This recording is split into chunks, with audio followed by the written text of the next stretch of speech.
हरियाणा के मुख्यमंत्री नायब सिंह सैनी जापान यात्रा के लिए निकले हैं और जापान में चल रहे एक्सपो में हरियाणा पवेलियन का उद्घाटन करेंगे। और इसके अलावा इस दौरे में मुख्यमंत्री जापान की कंपनियों और इन्वेस्टर्स को हरियाणा में निवेश करने के लिए भी आमंत्रित करेंगे।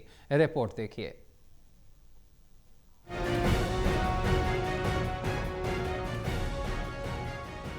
हरियाणा के मुख्यमंत्री नायब सैनी जापान यात्रा के लिए निकले हैं। जापान में चल रहे एक्सपो में हरियाणा पवेलियन का उद्घाटन करेंगे।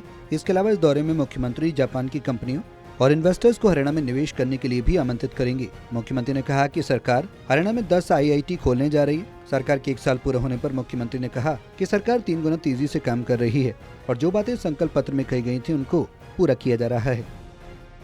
ये करने वाले हैं क्योंकि बहुत सारी कंपनियां हरियाणा के अंदर जापान की हैं और हमने जिस प्रकार से यहाँ अभी अपने बजट के अंदर भी अनाउंसमेंट किया था कि हम 10 नई IMT यहाँ बनाएंगे, उस IMT के लिए हम जगह भी चिन्हित कर रहे हैं क्योंकि हरियाणा हम देखते हैं पिछले 10-10.5 वर्षों में आदरणीय मोदी जी के नेतृत्व में एक इंडस्ट्रियल जोन के रूप में हरियाणा ने अपनी पहचान बनाई है और बहुत सारे इन्वेस्टर्स हरियाणा के अंदर इन्वेस्ट करने के लिए इच्छुक भी हैं।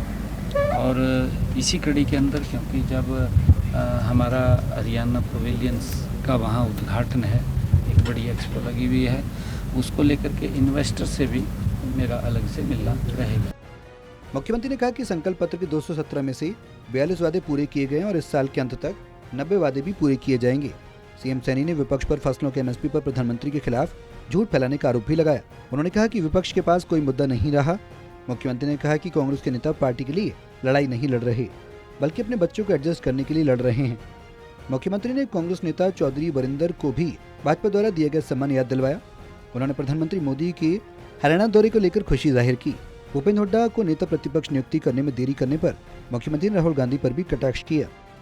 हमने अपने संकल्प पत्र में कही थी, उस संकल्प पत्र के भी हमने बहुत सारे वायदे 42 वायदों को हमने पूरा कर दिया। 217 वायदे थे, 217 में से 42 को हमने पूरा कर दिया है और 90 वायदे इस ईयर के एंड तक वो भी पूरे हो जाएंगे। और हम लगातार क्योंकि जो बातें हमने लोगों को कही थी, बड़ी मेजर बातें, उनको हमने पूरा किया है। हमने डायलिसिस फ्री किया। हमने संकल्प पत्र में कहा था कि हरियाणा प्रदेश के हर व्यक्ति जो किडनी का पेशेंट है उसको डायलिसिस कराने के लिए हर महीने 30 से 35-40 हज़ार रुपये खर्च करना पड़ता था।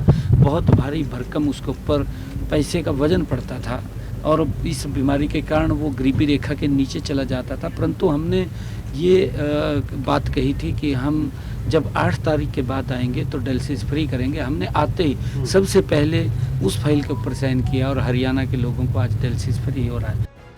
बहरहाल हरियाणा के मुख्यमंत्री नायब सैनी जापान दौरे पर रहेंगे और जापान में चल रहे एक्सपो में हरियाणा पवेलियन का उद्घाटन करेंगे। Anil Kumar, total news, Chandigarh.